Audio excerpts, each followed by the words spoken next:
Can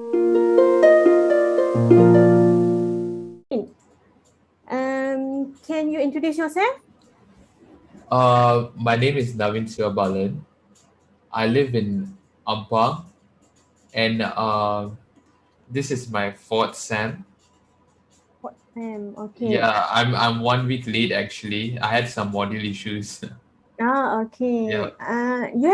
You have father I work in Teles? Oh no, I don't. No You one works don't. in tailors actually. Okay. Um. Your high school previously. Oh, Where do I you was go? from Taylor's International School Oh, TIS. Okay. at So, Maluri. oh, Maluri. So from rate one to scale 1 to 10, what rate that you rate yourself? Which rate? Which number? In terms of what? Using of bahasa Melayu, your Oh, my ability of using bahasa Melayu. So 1 to 10, which number uh, that you rate? barely five, around 5. five. Basics, yeah. I Oh, can okay. understand. You can understand people say. Yeah. Do you use bahasa Melayu in your daily life? Uh, Probably when I have to communicate in BM, in shop Mm. or something. Yeah. Ah, okay. Thank you so much. Thank you, Nevin. Do we have Megan Leong? I don't think so. Megan Leong? No. We have 10, one more students not coming. Okay. Thank you everyone for coming. And if you missed last week class, so I think I will put by today. I really forgot. Okay. We did have our own record for first week, and also this is our second week. So first week we did go through about the module information, such as what is your assignment, what is your question looks like for final exam and also midterm. So I really hope that you uh, form your group for analysis cerpen and already choose your own cerpen for each group. Okay, let me silent first. Okay, so for magazine, we will do as a class. So we have 11 in our class now.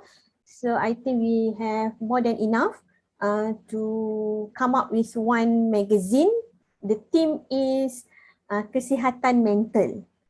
Okay, I really hope someone can step in as a chief editor. If you don't know or not sure what is the scope of chief editor, you can text me via our Telegram. And if you not yet join our Telegram group, please do so. The link is in our times. Okay, so this week is our first week, and as you know, our first week we're gonna talk about sejarah bahasa Melayu. Anyone here already go through our module, our notes? Wait, anyone?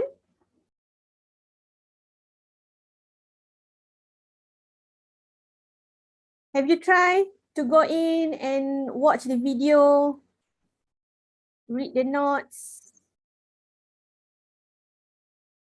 Not yet. Not yet. Okay. Hmm.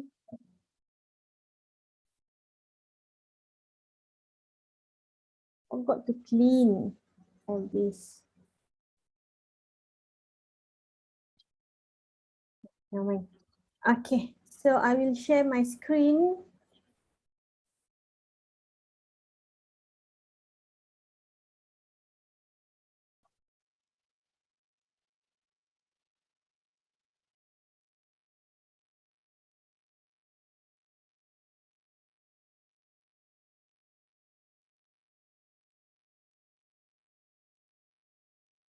Okay, so on screen, you see the topic for week 1, which is Sejarah Bahasa Melayu. Who actually like sejarah? Anyone here like sejarah? No. No. Why you don't like sejarah? Too complicated, like too much information. Too much information. It's because we need to remember, right? Yeah. Okay. Maybe now you don't like sejarah, but when you older, when you grow up, actually you will like sejarah. Okay, because later on, you need to know a little bit about sejarah, maybe some basic, some you need to know deep because of your kids. So I'm also, when I'm like in your age, early 20s, I don't like sejarah. But when I came to late 20s, nearly to early 30s, I really like sejarah, and it's quite interesting. But like you said, a lot of information we need to remember that sejarah, because sejarah is already past. We cannot change it. Okay, so anything about sejarah actually is become a lesson to our life. In our life also, when we do mistake, so it's become our sejarah, and we need to do better in future. Okay, so today we're going to talk about sejarah bahasa Melayu. So it's only about bahasa Melayu and a little bit about a people of Malay. Okay, the Malay people. Have you heard before that Malay people actually not the origin from Tanah Melayu? No. Never heard. Okay. Have you heard that they said Hang Tuah is a Chinese? Never. Never heard. Yes, I did. You did. Okay, good. Some of you did, some of you not. Okay.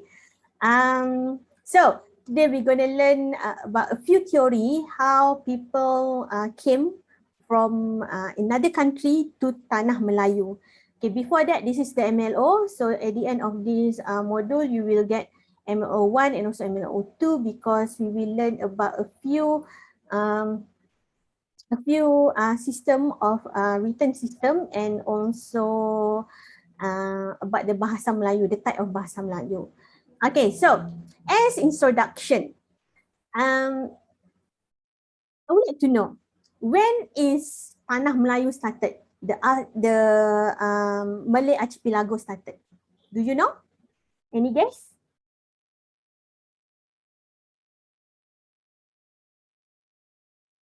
Anyone would like to guess?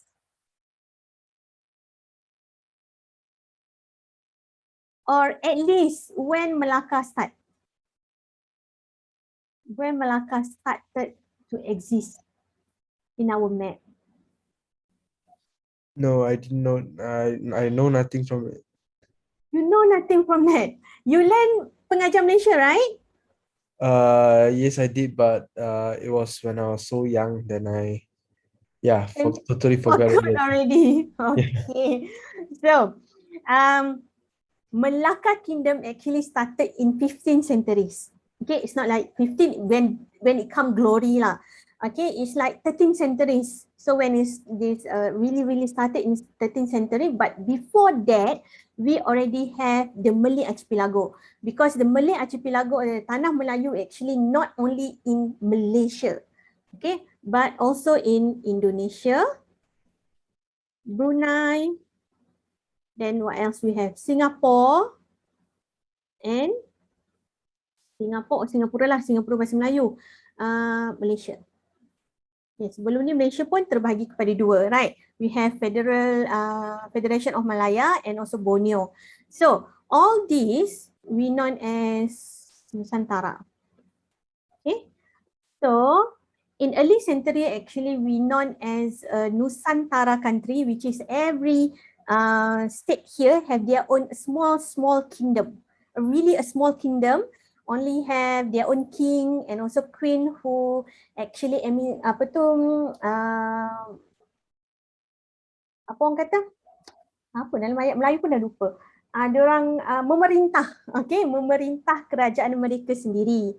Okay. Dulu perkataan Melayu sebenarnya bukan merujuk kepada orang. It's not refer to like Malay people or Malay culture or Malay food. No, actually it's refer to a kingdom. Okay, so this is based on travelogue by China Travel traveller, nama dia tak ingat dah. Okay. Pada abad yang ke-7 ataupun pada 600 tahun Masihi lah. Dia ada gunakan perkataan Moloyo. Kenapa Moloyo bukan Melayu? This is because dia ada pelak Cina sikit, dia punya Chinese accent kan. So dia tak boleh nak sebut perkataan Melayu, dia sebut Moloyo. Dia kata Moloyo, dia pergi satu tempat nama dia Moloyo dan merujuk kepada kerajaan di Jambi. Okay, Jambi ni sebenarnya satu kerajaan di Indonesia, one kingdom in Indonesia. I will show you a map later. Where is Jambi located and where is Tanah Melayu located. Okay, then everybody know, okay, Melayu is a kingdom. So when you want to come to Malay Archipelago, so you can go to Jambi because Jambi actually is a international port before Melaka take over. Okay, and then perkataan Melayu pertama kali ditemui di Padang Roco atas patung pada abad yang ke-13. Patung tu sebenarnya dah lama tetapi jumpa pada abad yang ke-13 ataupun pada tahun 1286. Okay, kata ni pun dia merujuk kepada Melayu, di mana Melayu ini merujuk kepada kerajaan pada masa tersebut. Kemudian istilah Melayu ni masih lagi dirujuk as a kingdom, not a people, until UNESCO declare that Melayu or Malay word tu is refer to the suku bangsa Melayu di semenanjung Malaysia, Thailand, Indonesia, Philippines dan juga Madagaskar. Okay? Jadi sebenarnya mula-mula tak merujuk pada orang pun. Actually it's refer to a kingdom. Sebab itulah dulu orang kata kerajaan Melayu. Kerajaan Melayu Melaka. Kerajaan Kedah Tua. Disebutlah semua kerajaan-kerajaan tersebut adalah kerajaan-kerajaan Melayu yang ada pada satu masa dahulu. Okay, any question for introduction? No. Clear? Okay, if I too fast, please let me know. Okay, ini adalah peta kepulauan Melayu, the Malay Archipelago, which is we speak Austronesia language. Okay, salah satunya kita ada bahasa Melayu lah. Dan walaupun kita kata kat sini Austronesia language and it's quite big because ini adalah rumpun, satu benda yang sangat besar. Kita ada 3 jenis rumpun.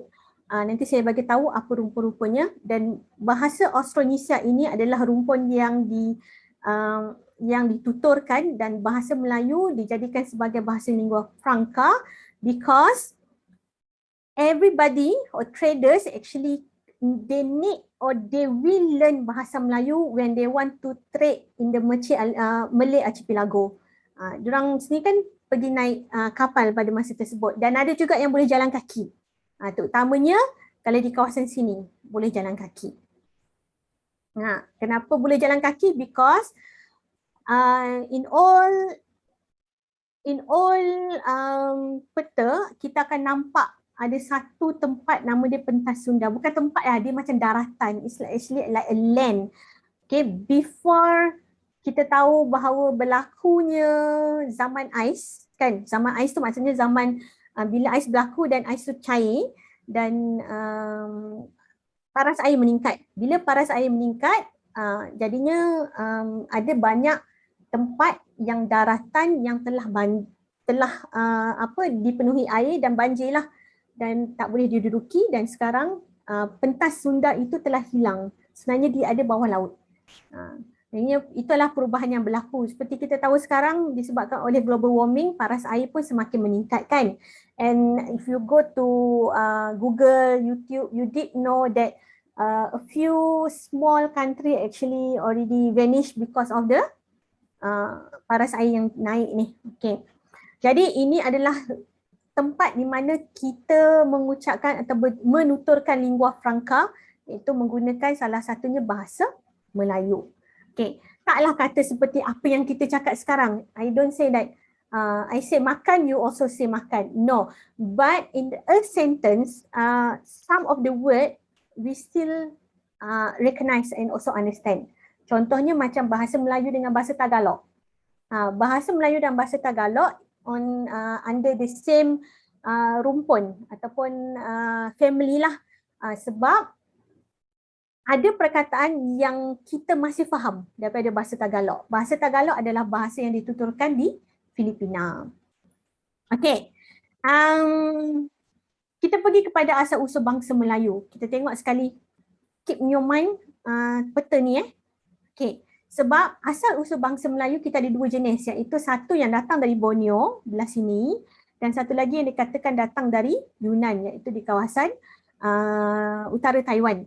Okey, sebab sebelum Taiwan lah, tapi sebelum ni sebab dia adalah salah satu daripada kedudukan di jajahan Cina kan. Bila mereka dah berpisah, maka Yunan adalah menjadi tempat di Taiwan, dan disebabkan oleh di sini mereka boleh berjalan, maka apabila berlaku penghijrahan secara besar-besaran, mereka berjalan daripada Yunan turun ke Malay Archipelago ni lah, dekat area sini.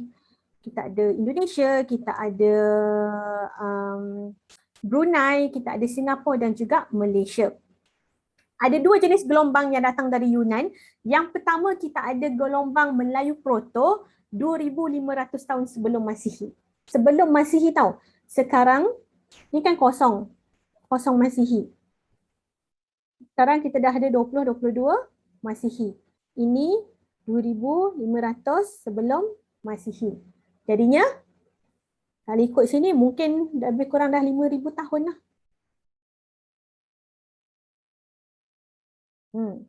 Okay. Lebih kurang 5,000 tahun daripada 2,500 tahun sebelum Masihi sehingga tahun 2022.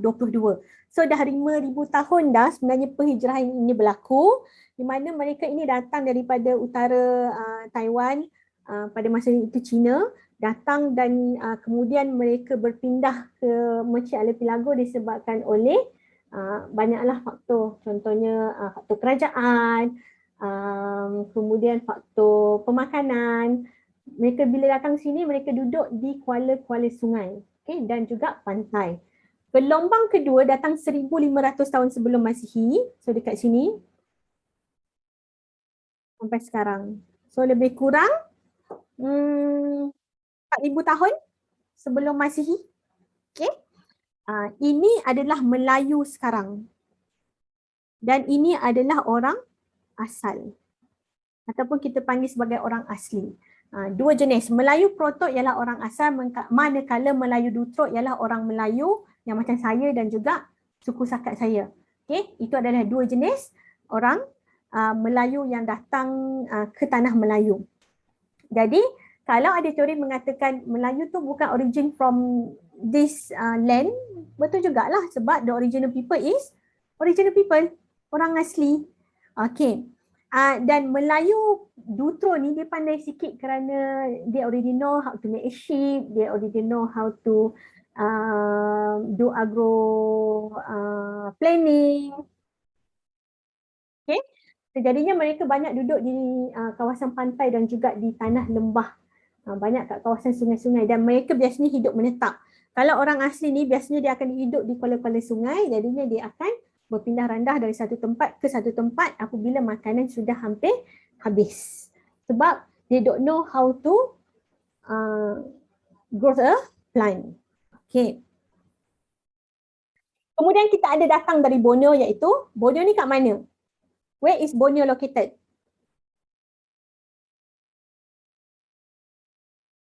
Borneo ni kat mana? Borneo ni kan Sabah Sarawak. Ini tu kat sini. Ingat Borneo tu Sabah Sarawak, di mana dari Sabah Sarawak tu katanya pergi ke barat, pergi ke timur, dia pergi ke Philippines, dia pergi ke Sumatera, dan dia merebak menjadi masyarakat yang kita ada sekarang. Itu teori asal usul bangsa Melayu, and it's still debatable until now. We have a linguist that more into a theory from Borneo, and also we have a lot of linguists actually agree that the first theory, this one lah, the Yunan ni. Okay. Kemudian kita tengok salah silah bahasa Melayu. Kita ada satu nama, satu bahasa yang dikenali sebagai Filium, di mana Filium ini ialah keluarga bahasa Austris yang paling besar. Okay. I would like to ask you, what is the first language in the world? What is the first language in the world?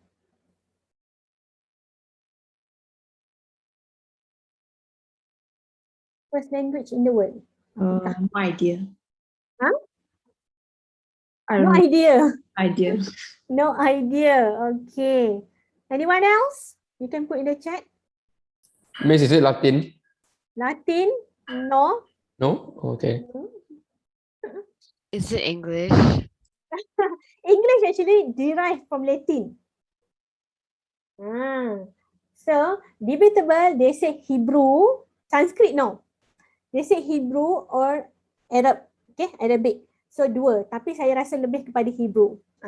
Kemudian barulah kita ada bahasa-bahasa lain. Bagaimana adanya bahasa-bahasa lain, this is a story, but I don't know either the story is true or not, but this is a story that I heard, which is when Adam came, and then also dia ada satu bahasa yang mereka gunakan, kan Adam dengan Hawa kan, dalam bahasa Melayu Adam dan Hawa lah, kalau bahasa Inggeris is Adam and Eve kan, dah beranak pinak dan semua, actually they use one language. Okay, sampailah satu masa ada satu raja ni, nama dia Raja Narum.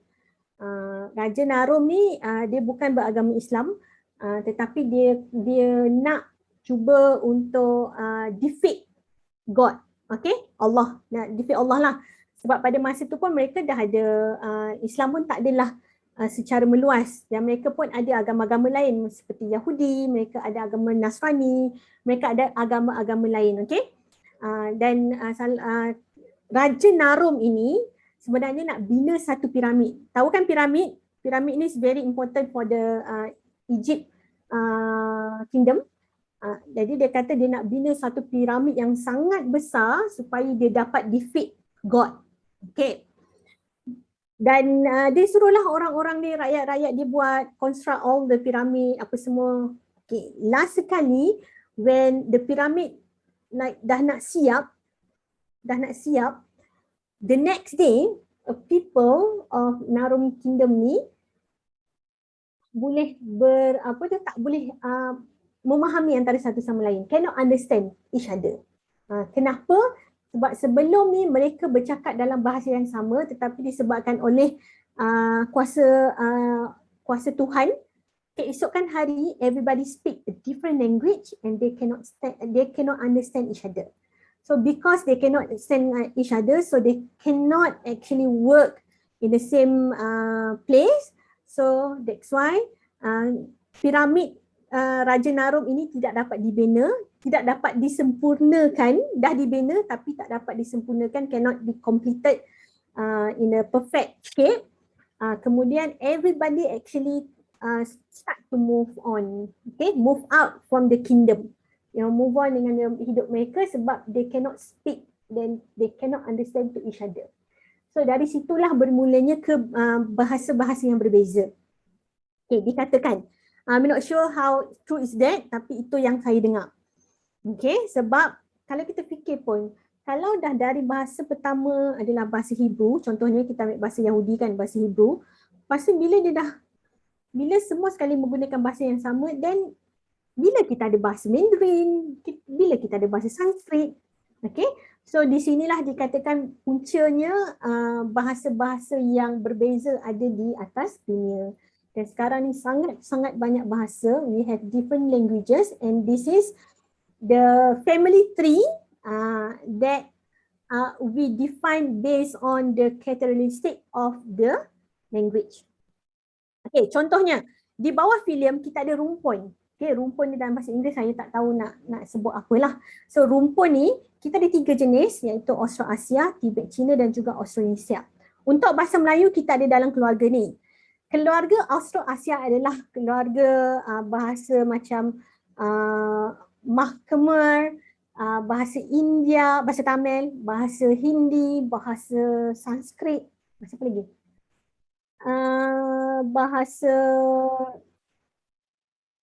Bahasa Pakistan, Bangladesh, semua duduk dekat sini. Okay? Kemudian Tibet Cina ataupun ada yang panggil Sino-Tibet, ialah bahasa dalamnya ada bahasa Mandarin, dialek Mandarin sekali, dialek bahasa Cina, Mandarin, Hokkien, Hakka, everything.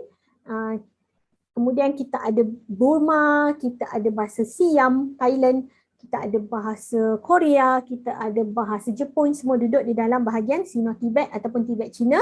Dan Austronesia adalah bahasa yang lebih kepada kawasan di Asia Tenggara. Di mana Nusantara adalah salah satu keluarga bahasa yang kita akan fokuskan disebabkan oleh bahasa Melayu terletak di bawah keluarga Nusantara family. Micronesia, Melanesia, Polynesia ini adalah bahasa yang dituturkan di kawasan-kawasan Australasia inilah, termasuklah di Kepulauan Hawaii, kita ada di New Zealand, kita ada Pulau Easter, kita ada mana lagi di Kepulauan Madagaskar, Papua New Guinea. Ini semua bahasa yang menuturkan bahasa Australasia dan terletak di golongan-golongan yang berbeza. Okay? Sebab macam Hawaii contohnya di bawah keluarga bahasa Polinesia. Tapi kita di bawah bahasa Nusantara, kita ada keluarga Sumatera, Kalimantan, Jawa, Philippines dan banyak lagi. Okay, saya ambil setengah sahaja. Untuk keluarga Sumatera yang kawasan Indonesia ini, kita ada bahasa Melayu, bahasa Aceh dan juga bahasa Minang. Bahasa Indonesia actually derive from bahasa Melayu. Sampailah satu tahap apabila Soekarno dia buat salah satu sumpah iaitu Sumpah Pemuda di mana dia akan menggunakan satu bahasa, satu bangsa, satu agama tak. Satu bahasa, satu bangsa tak silap. Sebab tu mereka ada bangsa Indonesia di mana even though you are Chinese but your name is Indonesian. Bahasa Cina tu ataupun nama dalam bahasa Cina hanya digunakan sebagai budaya. Sebab itulah yang berlakunya bahasa Indonesia, tapi bahasa Indonesia adalah sebahagian daripada bahasa Melayu. Dan bahasa Melayu tu besar lah kan. Sebab Brunei pun tak ada bahasa, dia guna bahasa Melayu. Kita tak panggil bahasa Brunei, kita panggil bahasa Melayu Brunei. Kemudian Singapura pun dia ada bahasa Melayu. Dan lorat dia lain sikit, tetapi kita masih lagi merujuk kepada bahasa Melayu. Kita tak panggil lah macam bahasa Singapura, sebab bahasa rasmi mereka ialah bahasa Inggeris. Faham kan? Sebab itulah bahasa Indonesia actually is part of bahasa Melayu until they declare that they wanted to use one language and also one race, iaitu Indonesia. Okay, kemudian kita ada Kalimantan di mana Iban dan juga Malanau, ini bahasa di Sabah dan Sarawak. We have a similarity but we cannot understand fully, termasuklah Jawa dan juga Philippines. A few word actually still same with bahasa Melayu. Okay, ini adalah salah silap bahasa Melayu. So please remember when we talk about Nusantara, okay, ini adalah subkeluarga Sumatera dan salah satunya adalah bahasa Melayu. Okay. Lepas kita tahu keluarga ataupun family tree of bahasa Melayu, sekarang kita pergi kepada jenis-jenis bahasa Melayu. Maybe before this you don't know that, oh, bahasa Melayu have a few types. So bahasa Melayu have 3 types, just like Chinese language and also I think Tamil also maybe have a few type of bahasa Tamil. Bahasa Cina ada Cina klasik dan juga Cina moden kan. Bahasa Melayu pun macam tu, ada klasik, ada moden dan kita tambah satu lagi iaitu bahasa Melayu kuno. Di mana saya rasa kalau bahasa-bahasa klasik ataupun kuno ni bahasa yang dituturkan semasa zaman kerajaan-kerajaan dahulu. Kalau di China ada dinasti Ming, ada dinasti Jin, ada dinasti Xia. Kalau di tamadun India kita ada kerajaan Chola, kita ada kerajaan apa lagi, banyak kerajaan yang menggunakan bahasa-bahasa yang berbeza. Iaitu macam dia menggunakan Tamil klasik dan juga Tamil moden lah. Okay. Jadi kita tengok dulu apa itu bahasa Melayu klasik, kuno dan juga moden. Yang paling penting, the most important is the timeline is different. Untuk bahasa Melayu kuno, ianya abad yang ke-7, abad ke-7 hingga abad yang ke-12. Okay. Kemudian bila abad 11-12 tu dia dah macam nak transit dah ke bahasa Melayu klasik. Abad, sebab bila bahasa we cannot transit like totally like today, tomorrow kita nak bahasa lain. Kecuali lah dengan permission of God kan. Okay, abad ke-13 sehingga abad yang ke-18. Okay. Ini adalah bahasa Melayu klasik dan bahasa Melayu moden kita ada pada abad ke-19 hingga kini. Okay. Bila saya kata abad macam ni, nak tahu tahun dia, tolak satu sahaja. Contohnya abad ke-7, it means 600 years Masihi. Abad ke-12, it means tahun 1100 Masihi. Okay, jadinya kalau abad ke-19 maksudnya 1800 Masihi. Okay, tolak satu sahaja. So you can understand the timeline. Jadi kita sekarang abad yang keberapa? Kalau kata masa kini, kita sekarang abad yang keberapa? Hmm. 21. Yes, 21. Doraemon tak datang abad yang keberapa? Are you watching Doraemon or not? I did watch last time. You did watch. If I'm not mistaken, Doraemon abad yang ke-22. So lebih kurang 2100 lah kan tahun macam tu. Ada berapa tahun lagi untuk dia datang. Okay. Jadi sekarang kita abad yang ke-21. Jadi kena tahulah abad ke-20 maksudnya tahun 1900. Okay. Bahasa Melayu kuno. Bahasa Melayu kuno diguna pakai tadi timeline kita tengok dan banyaknya di Kerajaan Sriwijaya. Maybe some of you heard Sriwijaya before or it's just like you recall your bell balik kan, ingat balik apa semua.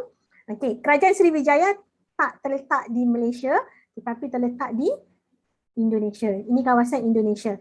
Jadinya bahasa Melayu tadi saya kata sebagai lingua franca, this is because everybody who come to trade or become a traders, they will come to Nusantara area and they will try to speak bahasa Melayu. Okay, later on I will show you a video about bahasa Melayu kuno. Okay, jadi bahasa Melayu kuno ini yang menjadi lingua franca ada beberapa fungsi yang sangat penting. Yang pertama, perdagangan sebagai trading. Pentadbiran, okay, untuk administration. Kerajaan semua menggunakan bahasa Melayu kuno. Ilmu dan juga agama pada masa tersebut menggunakan agama Hinduism dan juga Buddhism. Sebab bila datang je kat tanah Melayu pada masa abad kedua di Kadaram ni ataupun Kedah, agama Hindu Buddha ni telah digabung. Sastra dan juga budaya, okay, di mana literature banyak menggunakan bahasa-bahasa Sanskrit lah pada masa dahulu. Kenapa guna bahasa Sanskrit? Because of the bahasa Sanskrit is have the high status. Sebab tu mereka menggunakan bahasa Sanskrit dalam banyak dalam kosakata kita. Okay, ini adalah petanya. Ini Kerajaan Sriwijaya. Pernah dengar Palembang tak? Have you heard Palembang before? No. No. Have you heard Paramiswara? Yes, kind of. Kind of. Wah, okay. Paramiswara adalah orang yang jumpa apa? Kedah kan? Paramiswara.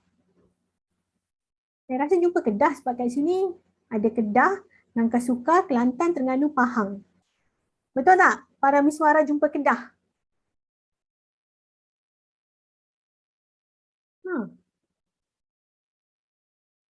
Don't know ah.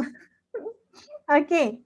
Paramiswara dia jumpa Melaka. Okay, dia jumpa Melaka dan dia adalah putera kepada kerajaan ataupun Raja Palembang ni. Sebab tu bila dengar nama Palembang dia ada kena mengena dengan Melaka. Okay, kita ada Palembang, Sriwijaya, Jambi. Ini adalah kerajaan yang sangat besar dan juga sangat kuat. Jambi ni if you remember in my earlier slide, in our earlier slide, I did mention that Jambi referred as kerajaan Melayu. Okay, ni Jambi. Sriwijaya, okay, Palembang. Semuanya ada pada abad yang ke-7 and kat sini adalah semenanjung tanah Melayu pada masa sekarang, which is kita ada Kedah. Kedah ataupun nama lain dipanggil Kadaram. Kenapa panggil Kadaram? This is because traders from India did give name Kadaram. Sebab bila dia orang datang, dia orang akan panggil ikut nama sukati dia orang lah. Okay, jadi ini adalah Kedah tua.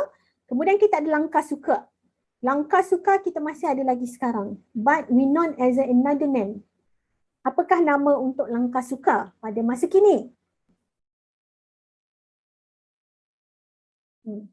Apakah nama langkah suka untuk pada masa kini? Kita panggil apa nama tempat tu sekarang?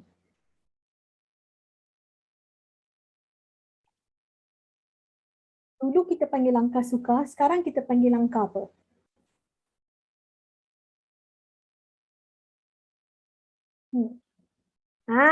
Delvin kata Langkawi, yes. Sekarang kita kenali Langkah Suka ni sebagai Langkawi. Kemudian kita ada Kelantan, Terengganu dan juga Pahang. Ini adalah 5 tempat yang kerajaan-kerajaan awal lah yang ada. Okey. Ini adalah kerajaan Sriwijaya. Kemudian pada bahasa Melayu kuno ada beberapa perkataan yang sekarang ni kosakatanya dulu tak ada. Perkataannya dulu tak ada. Bukan perkataan word, the word. Contohnya alphabet lah.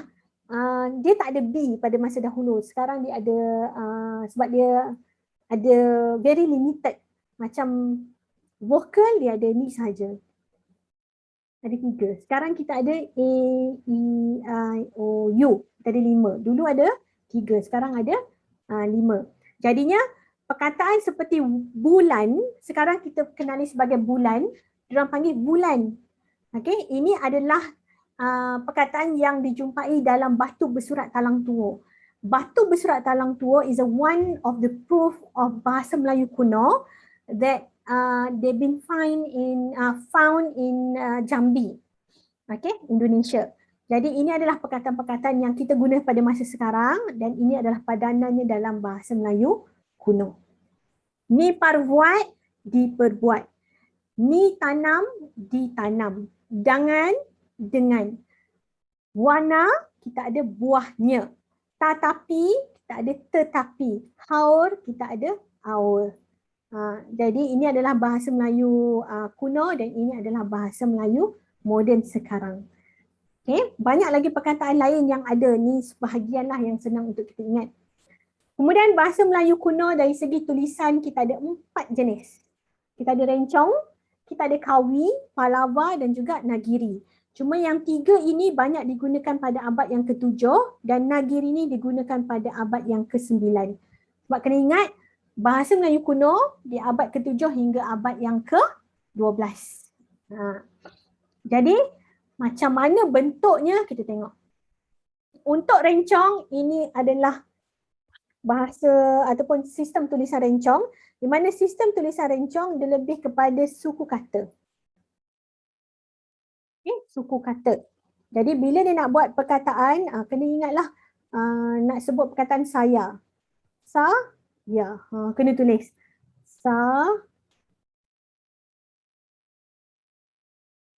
Ya. True story is, dekat Indonesia, they still have a village that use a signboard in rencong form. Masih ada. Bila saya cuba cari balik the signboard tu dalam Twitter, saya dah tak jumpa dah. Saya tak ingat siapa yang post. Ada menggunakan tulisan rencong, ada menggunakan tulisan kawi. Jadi ini adalah perkataan ya, maksudnya I, kan? Jadi tengoklah dia lebih kepada suku kata dan bila tengok tulisan rencong ni susah, maka dia akan ubah sikit tulisan tersebut. Maka kita ada tulisan kawi, bukan jawi Ini tulisan kawi, di mana tulisan kawi pun masih lagi ada tulisan dari suku kata, tetapi kita nampak adanya vokal di sini. Vokal dia A, I, U. Sebab itulah tak ada perkataan seperti B tadi. Mawa. Tak tahu betul ke tak, dia kena check balik. Bawa, membawa. Dia tak ada perkataan W rasanya. Bawa. Dia tak ada perkataan seperti huruf E. Sebab dia ada vokal A, I, U sahaja 3. Kemudian yang lain adalah suku kata di mana kita nak tulis tu kita kena hafal lah. Like in Chinese, when you learn Chinese language kan, nak tulis tu kena hafal dia punya karakter tu kan. Jadi macam itulah juga dengan tulisan bahasa Melayu kuno.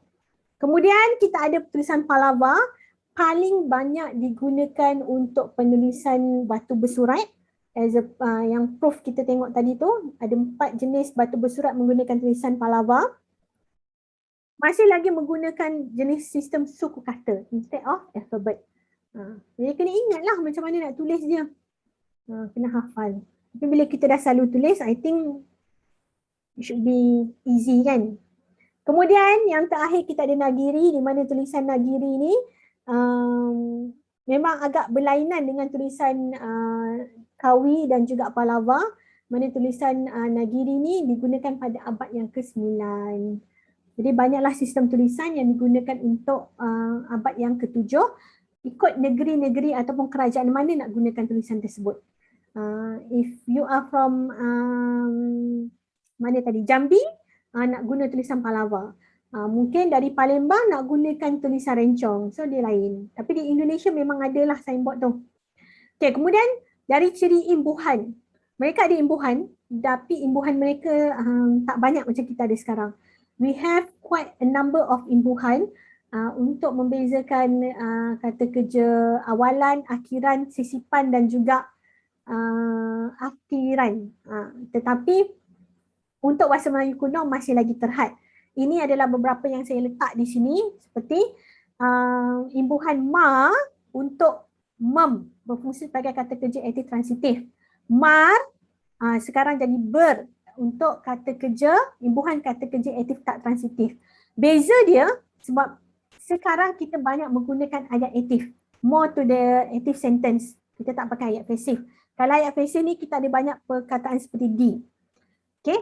Ayat aktif transitif maksudnya sesuatu yang kita boleh transform from aktif to pasif. Ayat aktif tak transitif maksudnya kita tak boleh transform. Okay, itu kena ingatlah. Later on pun ada juga kita akan belajar. So transit satu benda yang kita boleh ubah. Kalau tak transit kita tak boleh ubah. Like Transformers kan. Optimus Prime tu boleh jadi lori, boleh jadi robot. Sebab dia transformer. Dia boleh transit, dia boleh tukar. Ingat macam tu. Dulu pun saya susah juga sebenarnya nak ingat. Tapi tak ada pun nak cakap, nak bagi analogi yang senang sikit. Apa itu, macam mana nak bezakan, macam mana nak ingatkan aktif transitif, aktif tak transitif. So ini saya bagi. Mungkin lepas ni boleh ingat. Okay. Jadi ini adalah perkataan, beberapa perkataan lain yang menggunakan imbuhan-imbuhan ini. Okay, kalau mar lapas, sekarang ni perkataan ni jadi apa? Mar lapas sekarang dia jadi perkataan apa? Berlapas. Berlepas, betul. Terima kasih. Ni farwat? Diperbuat. Diperbuat, betul. Marwat? Berbuat. Berbuat. Mamawa? Membawa. Membawa, yes. Okay. Jadi senang tak kalau bahasa dulu compare to sekarang? Okay. Kita pergi kepada kosakata. Tadi saya dah bagi tahu dan kita tengok bahawa kosakata lebih kepada kosakata bahasa Sanskrit. Kenapa bahasa Sanskrit? Sebab bahasa Melayu tu hanya ada 500 patah perkataan sahaja. Dan bahasa Sanskrit they have high status because of bahasa Sanskrit has been used as a Brahmin language at tamadun India. Okay. Dalam tamadun India mereka menggunakan bahasa Sanskrit untuk golongan Brahmin. Golongan Brahmin ni adalah golongan yang paling tinggi dalam kasta tamadun India. Atas ni Brahmin. Brahmin ni adalah golongan agama lah, agamawan. Dan biasanya kulit orang Brahmin ni adalah kulit yang putih. Sebab kalau kita tengok tamadun India, di tamadun India mereka ada golongan yang berkulit putih dan juga golongan yang ada kulit yang agak gelap. Terutamanya kita akan tengok di selatan dan juga di utara. Di mana kawasan utara banyaknya orang-orang yang daripada suku Sakat Aryan dan kawasan di selatan banyaknya suku Sakat daripada kaum Dravidian. Jadi Brahmin ni adalah golongan yang paling atas lah. Sebab kasta ni masih lagi penting dalam tamadun India.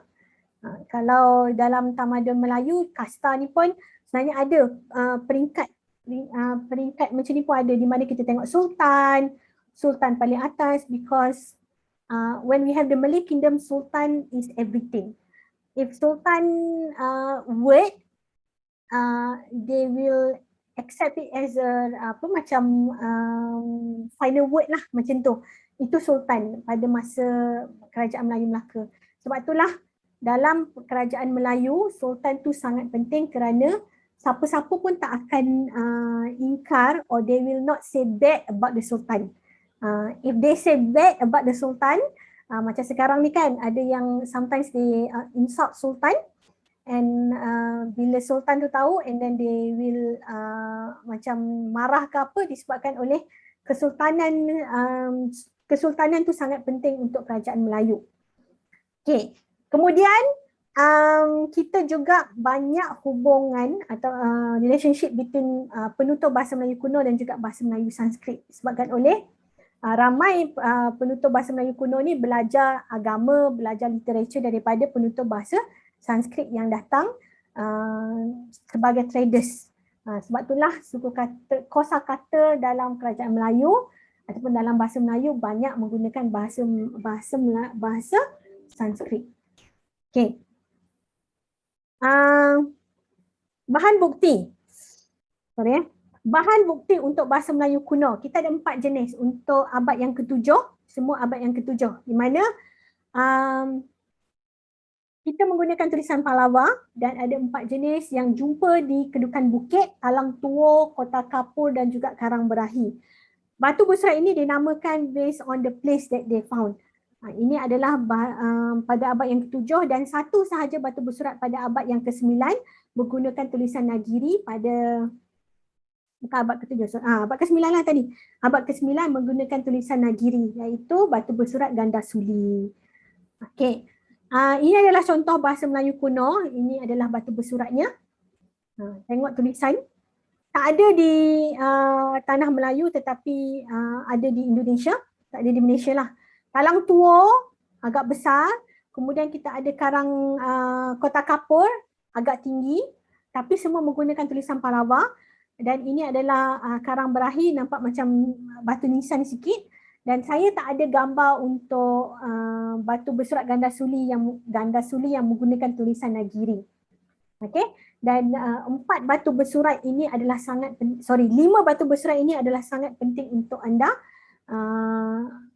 faham dan juga anda ingat. Sebab batu bersurat inilah yang menjadi titik tolak kepada the development of bahasa Melayu kuno in Malay Archipelago. Okay, we rest for a while, about 10 minutes. Meanwhile, boleh ambil attendance. And if you wanted to go to a toilet break or you want to get coffee, please do so. And please come back in 10 minutes. Okay, thank you. Kita jumpa sebentar nanti untuk bahasa Melayu klasik dan juga bahasa Melayu moden.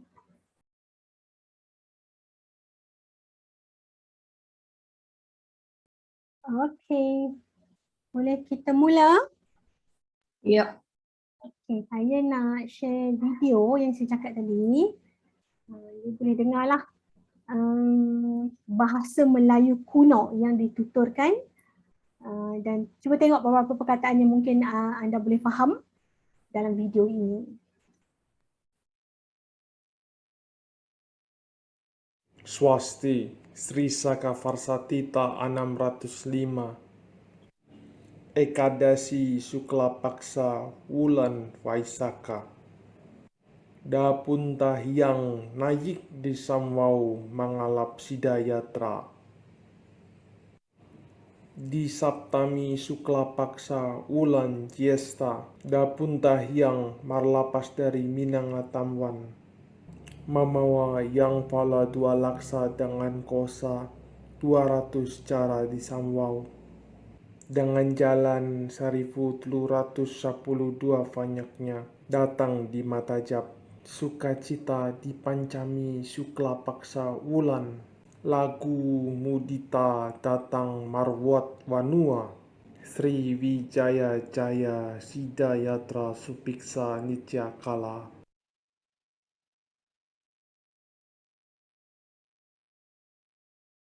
Okey, itu adalah bahasa Melayu Sanskrit. Any comment? Rasa boleh cakap tak? Boleh baca tak?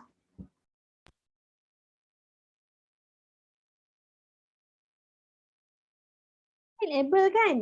Sebab itulah kita kata ianya salah satu bahasa Melayu yang terawal. Sebab tadi pun dia sebut banyak, dia ada sebut dari, yang mana kita masih gunakan pada masa sekarang. Okey, kita beralih kepada zaman bahasa Melayu klasik. Zaman bahasa Melayu klasik ni bermula pada akhir abad yang ke-12 hingga abad yang ke-13. Okey, jadi bahasa Melayu klasik ini dalam bahasa Melayu klasik ni kita dah dapat lihat bahawa adanya Kesultanan Melayu Melaka. Melaka dah wujud dah. Palembang masih ada lagi, Jambi masih ada lagi, tapi kita dah tak ada Sriwijaya. Sriwijaya dah musnah oleh Majapahit. Lepas tu Majapahit pun dah musnah dah. Okey. Jadi kita ada Palembang di sini. Sebab itulah kerajaan ataupun Raja Palembang dia boleh pergi ataupun pergi ke Temasek dahulu. Temasek ini dikenali nama tempat dia apa?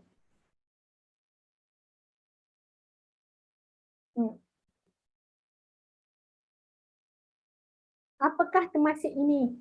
Nama Temasek ini sekarang?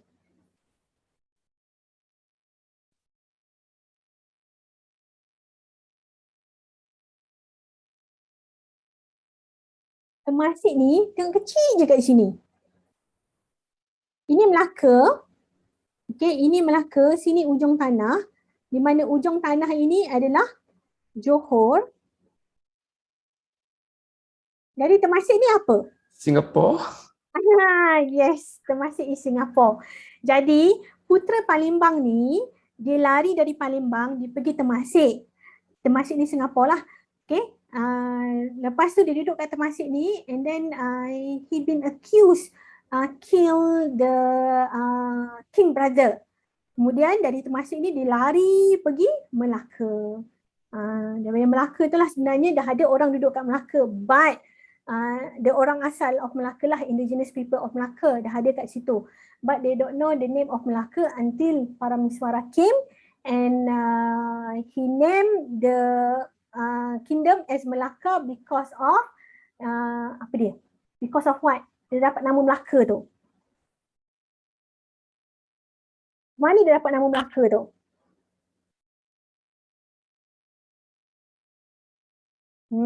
Dia dapat nama Melaka ni disebabkan oleh peristiwa sang kancil dengan anjing yang bergaduh.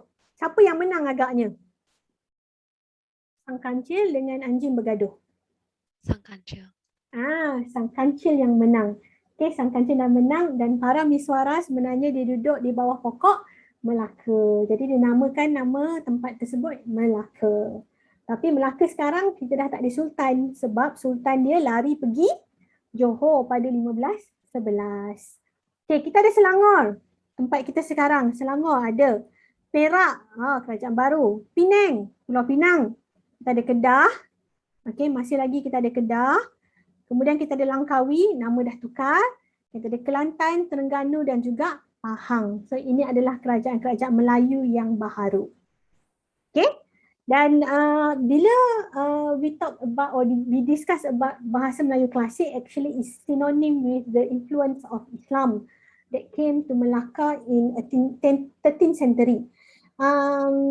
In history as well, they said actually Islam came earlier than that, which is they came through Kedah first.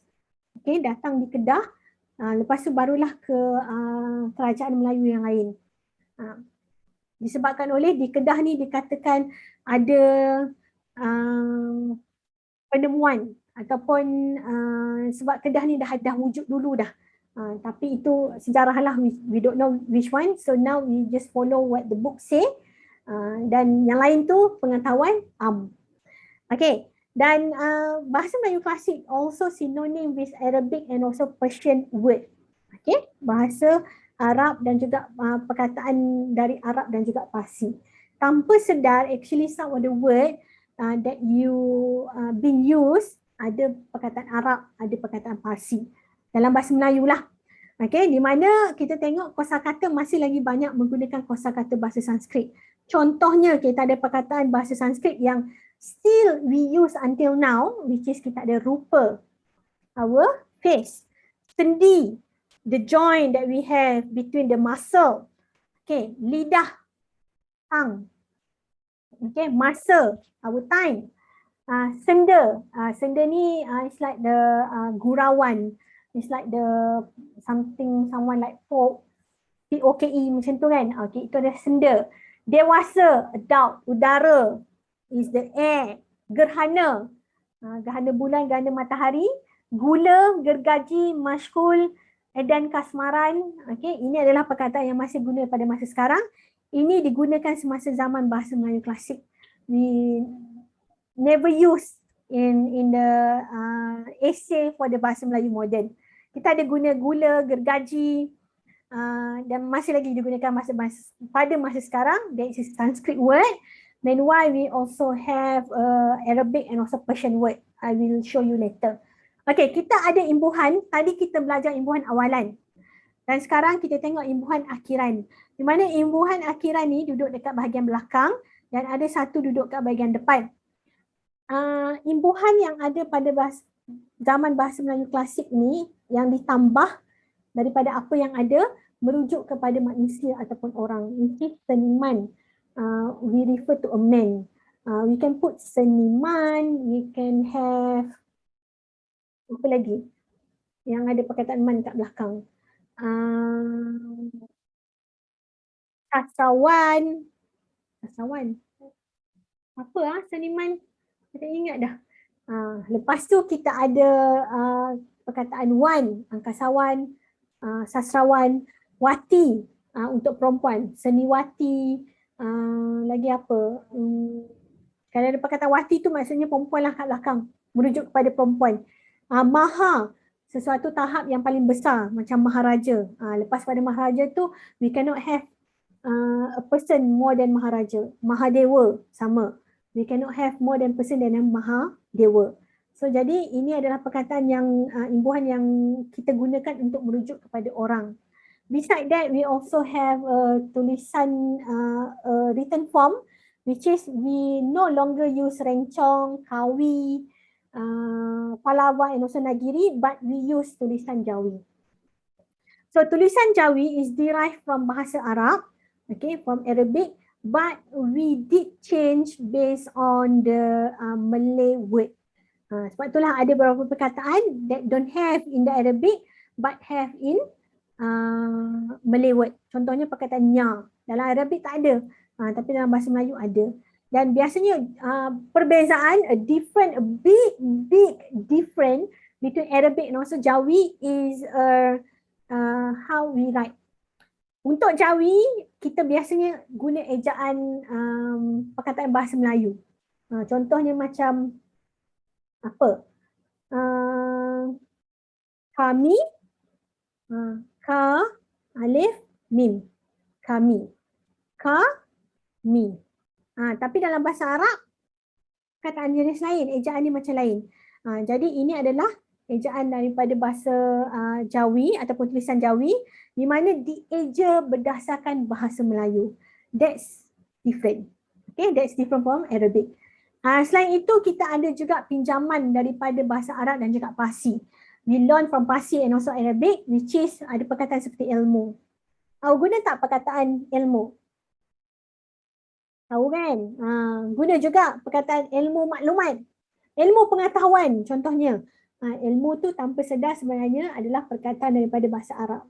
Then you can speak Arab a little bit. Iman, hikayat, kalam, syukur. Syukur ni selalu kita guna.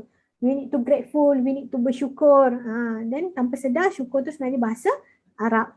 Gaib, someone like disappear suddenly. Sejarah, history also from Arab. Perkataan alam, alam semesta, kisah, a story, maaf, apologize, also bahasa Arab. Musyawarat from perkataan musyawarah, also is Arab. And iklan, and also hakim. Then quite a lot of number from Arabic. Kemudian kita ada from Persian. Persian ni, bahasa Persian ni lebih kepada bahasa dalam kehidupan seharian lah. Macam pasar, piala, juadah, taman pun kita masih guna pada masa sekarang. Cuba bayangkan if we don't learn from, we did not learn from Arabic, Parsi, Sanskrit, Portugis, China, bahasa Cina pun kita ada pinjam juga. Mesti sikit kan bahasa kita dan bahasa Melayu, dan sudah tentunya bahasa ni dah mati dah pada masa sekarang. Okay, sebab salah satu macam mana kita nak pastikan bahasa tu masih lagi kekal ialah how dynamic is the language are. Kalau language tu dia dynamic, maka dia boleh diperbesarkan, diperluaskan macam bahasa Melayu dan juga bahasa Inggeris. Okay, seterusnya kita tengok laras. Laras ni lebih kepada bahasa istana. Di mana bahasa istana is one of the language that we didn't use for our common or daily life. Okay, dan biasanya ayat untuk binaan bahasa Melayu klasik ni dia lebih pada ayat yang panjang. Ayat pasif, not like us. In bahasa Melayu moden kita banyak lebih kepada ayat aktif. Kata pangkal ayat, ayat songsang, biasanya bila kita buat subjek tambah predikat. Tapi untuk ayat songsang, dia biasanya predikat tambah subjek, dia terbalik. Kemudian menggunakan partikel pun dan juga lah. Ini contohnya. Okay. Susunan ataupun struktur ayat dia, ada pangkal ayat, ada pun apabila raja dihadap orang di balai rong, maka bandahara dan penghulu bendahari dan temenggung dan segala menteri dan orang besar-besar, segala sida-sida duduk di balai, di seri balai. Maka segala anak raja-raja itu duduk di keleng-kelengkan balai kiri kanan, dan banyak menggunakan kata hubung dan. Dia kalau boleh tak nak letak full stop. Tapi kalau untuk bahasa Melayu moden, we encourage, we do a short sentence dan kita ikut pola ayat dasar. Jadinya kita kurang guna perkataan dan lebih daripada satu dalam satu ayat. Ini adalah bahasa Melayu klasik. Kalau kita masih guna pada masa sekarang, I cannot imagine how we do our write up in bahasa Melayu. Okay, fungsi bahasa Melayu Sanskrit. Bahasa Melayu klasik. Why we use bahasa Melayu klasik?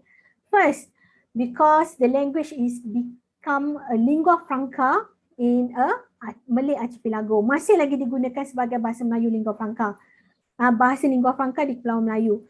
Bahasa rasmi kerajaan. Bila nak berjumpa dengan kerajaan, kita kena guna bahasa Melayu. Bahasa penyebaran agama. Sebelum ni belajar agama Hindu-Buddha dan selepas tu kita belajar agama Islam. Jadi banyak menggunakan bahasa Melayu klasik dan juga sebagai literature dan juga culture.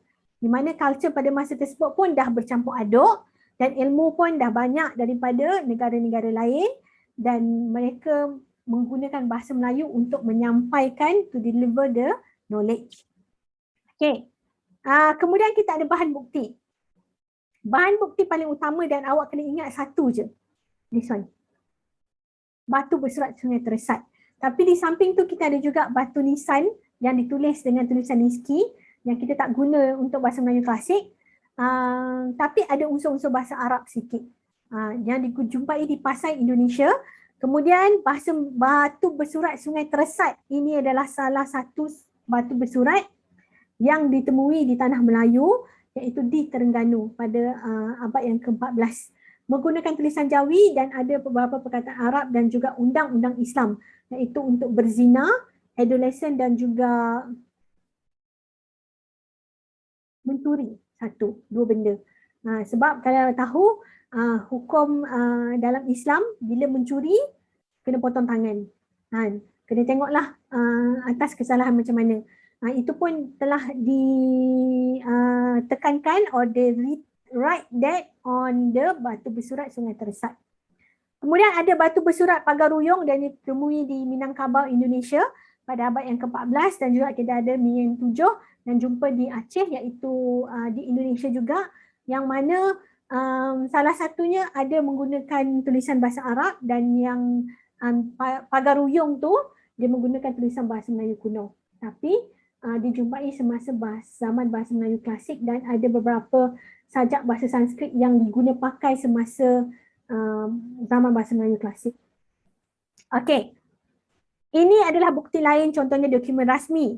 Sebab dah banyak kerajaan Melayu, maka dah ada hukum kanun Melaka dan juga Pahang. Ini adalah buku undang-undang, law. Sekarang kita pakai common law kan?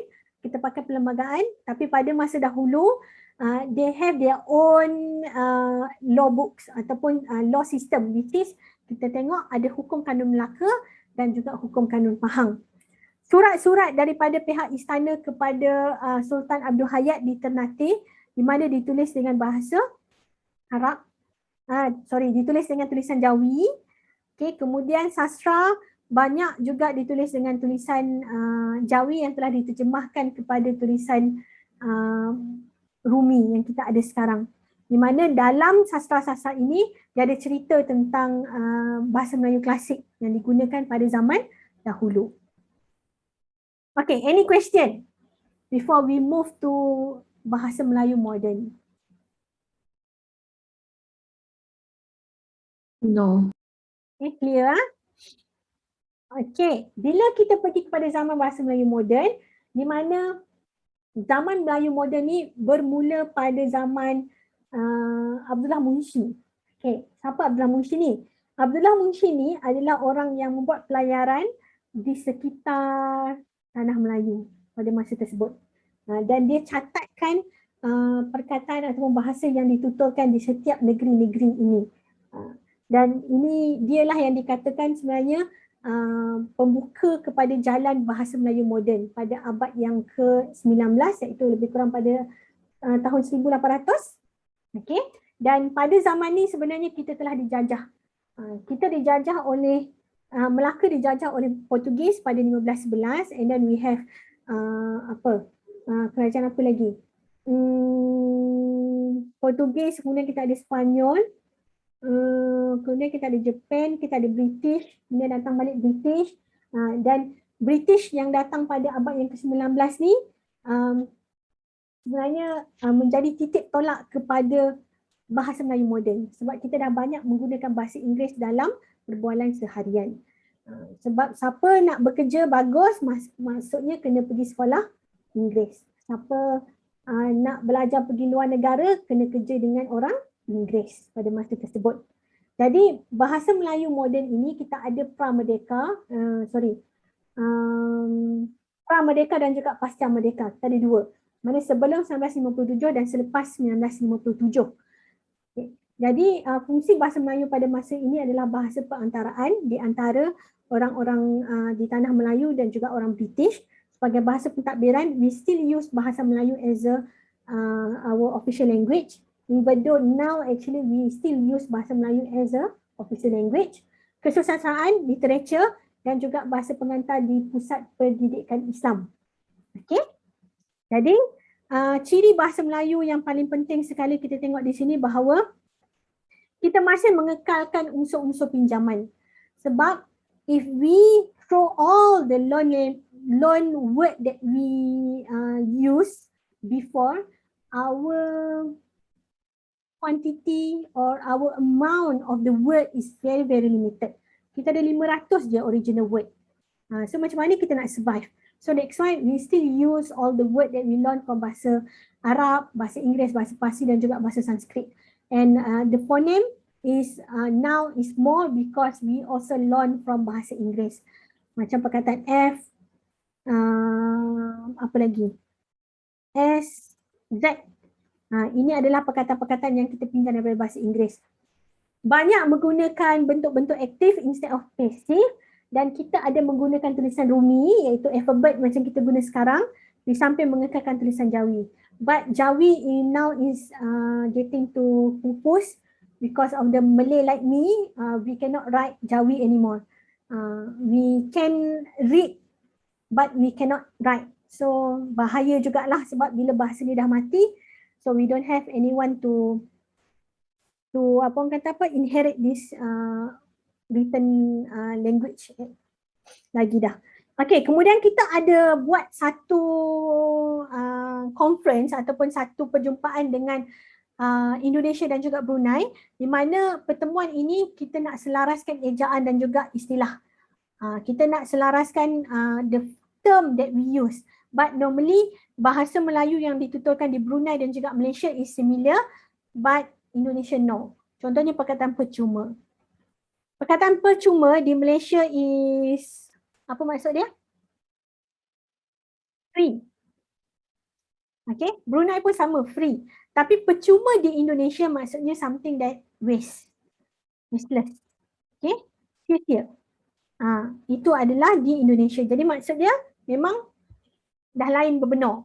Okay, kemudian kita ada bahasa Melayu yang kita tuturkan pasca merdeka, di mana ejaan dia paling mustahak, di mana ejaan dulu air, sekarang kita eja air. Cermin, dulu kita eja cermin, sekarang kita eja cermin. Tamat, kita eja macam ni, sekarang kita eja macam ni. Mana pada masa tersebut, Dewan Bahasa dan Pustaka yang ditubuhkan pada 1956 adalah badan or organisation responsible to make sure the word that we use in Bahasa Melayu is easy and also is minimized compared to the old spelling. Kalau dulu nak eja air macam ni, cermin macam ni, tamat macam ni, sukacitanya nak eja lagi panjang. That's why now is more simple and also more simple and precise. Okay, Bahasa Melayu moden pasca merdeka. Beside that, we also need to know about the figure for Bahasa Melayu moden, which is we have Raja Ali Haji, di mana Raja Ali Haji ni dia buat satu kitab yang digunakan di maktab perguruan, iaitu Kitab Pengetahuan Bahasa, buku kamus dan juga tata bahasa, is about grammar. Kemudian kita ada Zainal Abidin bin Ahmad Zakbar, is the one who introduced a grammar book, which is Pelita Bahasa Melayu. Ada 3 jilid and it's quite thick sebab dia compilekan jilid 1, 2 dan juga 3 all together. And kitab pengetahuan bahasa ini diguna pakai di maktab perguruan for the teachers in 1950 something macam tu. Kemudian pada masa sekarang kita ada 2 orang ini tokoh, iaitu Profesor Datuk Dr. Emeritus Datuk Dr. Nik Safiah Karim, iaitu yang buat buku Dewan Bahasa dan Pustaka, dan buku Tata Bahasa Dewan, di mana inilah yang kita akan gunakan untuk the whole semester 14 weeks ni. Kita akan guna buku ni. Profesor Emeritus Datuk Dr. Hajah Asma Haji Omar buat buku Nahwu Melayu Muntahir. Buku ini tidak diguna pakai di sekolah dan juga di peringkat universiti, kecuali for the grammar comparison sahaja. Kita nak buat perbandingan tata bahasa, yes, we use this. Tapi untuk peringkat bahasa Melayu yang biasa kita gunakan, for general knowledge, kita gunakan tata bahasa dewan yang ini. No need to buy, because all of this actually you already have. If you own a books about the tata bahasa for bahasa Melayu, when you do your IGCSE ataupun you do your SPM ataupun PT3 ke, masih boleh digunakan, tak ada masalah. Okay, ini adalah buku yang saya guna, iaitu Tata Bahasa Dewan, dan juga satu buku daripada Oswald Fajar, iaitu adenan daripada bahasa kebangsaan Adenan Ayub namanya. Adenan Ayub daripada Oswald Fajar. Juga tak perlu beli sebab saya dah masukkan semuanya dalam buku, dalam nota-nota kita. Okay, any question? No. No, so all good, Okay, sekejap.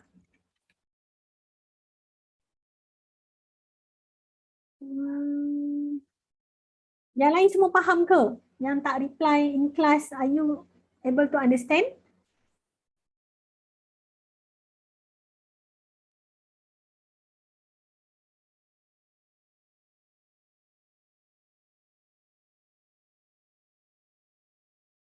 Yes, miss. Okay, kalau able to understand, good. Sekejap ya, saya nak buat something. Mana nak ni? Sekejap.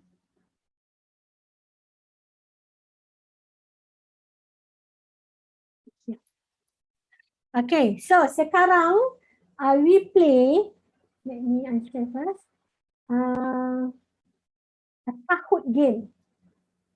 Okay, Kahoot game ni saya nak play sejarah bahasa Melayu. So what you need to do is you go to kahoot.it. I believe you you know how to play. You play before, right? Yep, we did.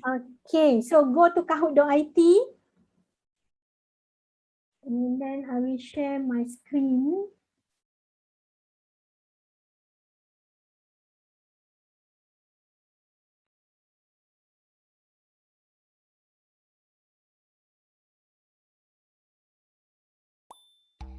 Can you see?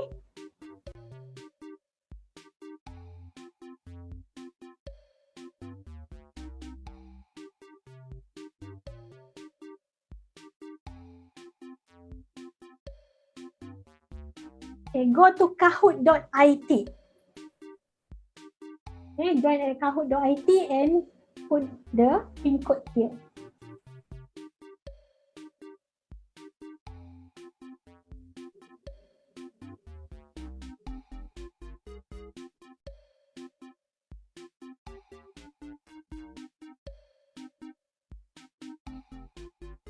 Okay, we have 5.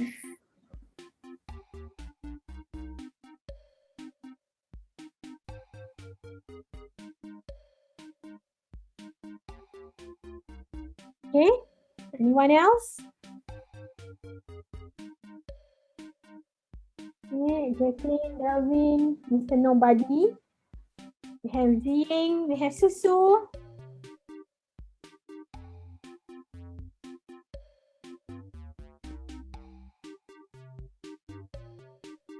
Okay.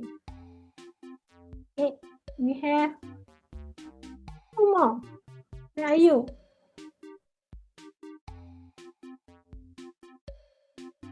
Okay, let me click play. If you want to come in the middle, so you just need to put the game pin.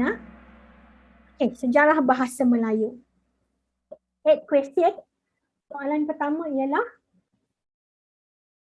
okay, bahasa Melayu boleh dibahagikan ke berapa jenis? How many? You can click more than once.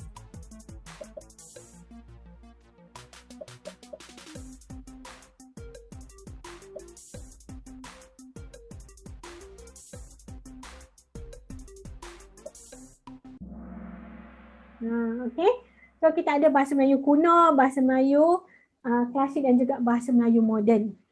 Okay, Mujo tak ada yang jawab bahasa Melayu purba. Okay, next. Kita ada siapa tangga pertama? Zingying, KP, Ian, Nevin dan juga Susu. Okay, next. Question. Manakah antara berikut merupakan tempat penemuan batu berserat pada kurun ke-7? Mana yang tak ada? Palembang, Majapahit, Pulau Pangkor, Jambi.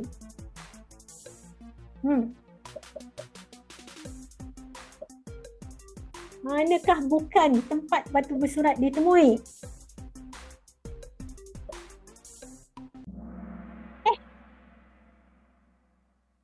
Okey, ada yang jawab Pulau Pangkor ke?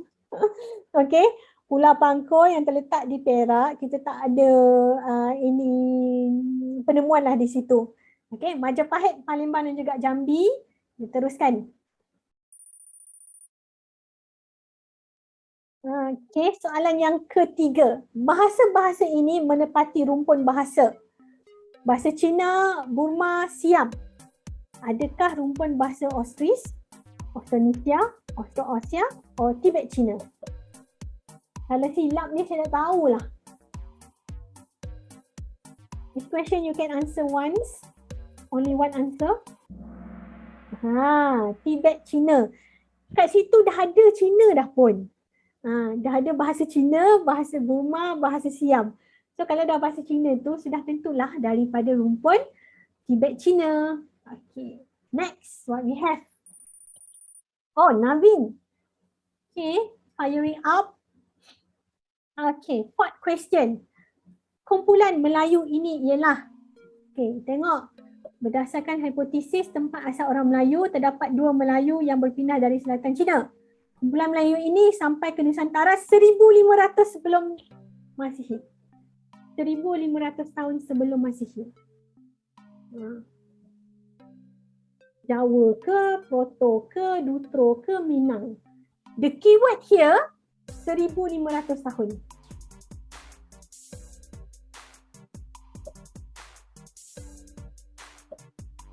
Hmm. 1,500 tahun. Ada dua je sebenarnya.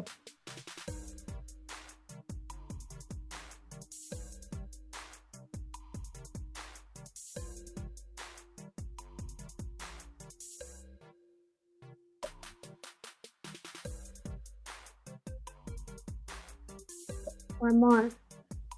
Dan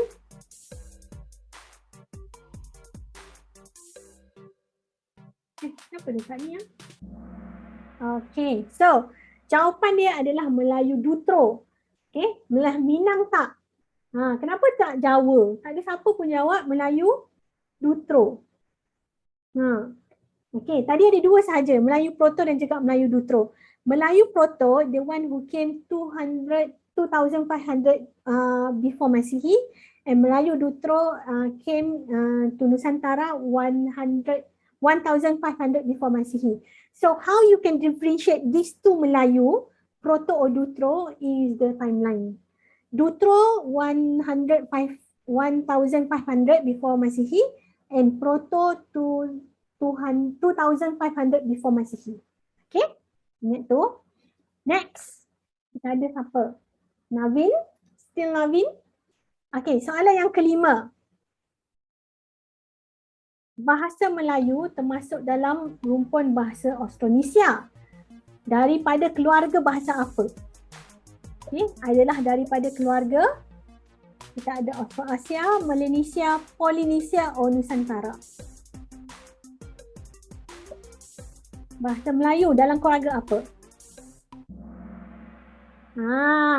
Bahasa Melayu bawah keluarga Nusantara. Okay, Nusantara, ingat tu. Austroasia ni rumpun bahasa. Okay, di mana ada bahasa Tamil, ada bahasa Hindi, ada bahasa Pakistan dan juga Bangladesh. And African dekat dalam tu. Okay, next. Apa nombor 1? Oh, Ziying. Okay. Soalan yang ke-6.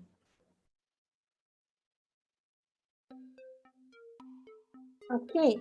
Antara berikut pilih tulisan yang digunakan pada abad yang ke-7. Okay, boleh jawab lebih daripada satu. Okay, pilih tulisan yang digunakan pada abad yang ke-7.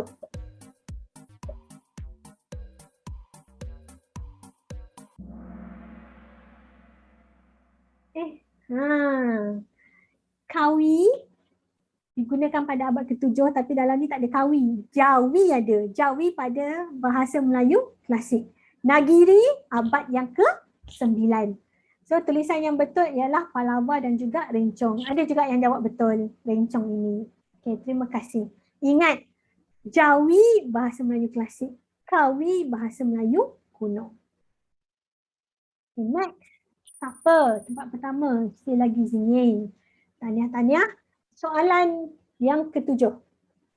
Okay, manakah batu bersurat yang ditulis dalam bahasa tulisan Nagiri? Tulisan Nagiri.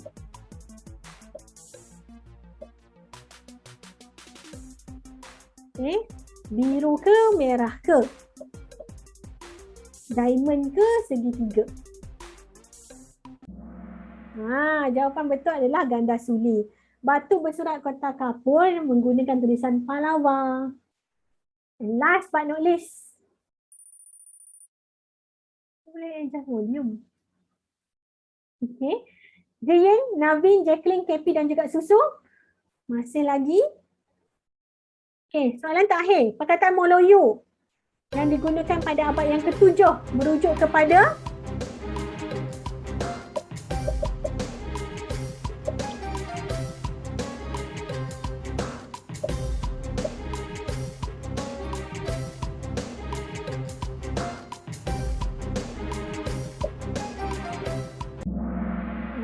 jawapan dia adalah kerajaan di Jambi.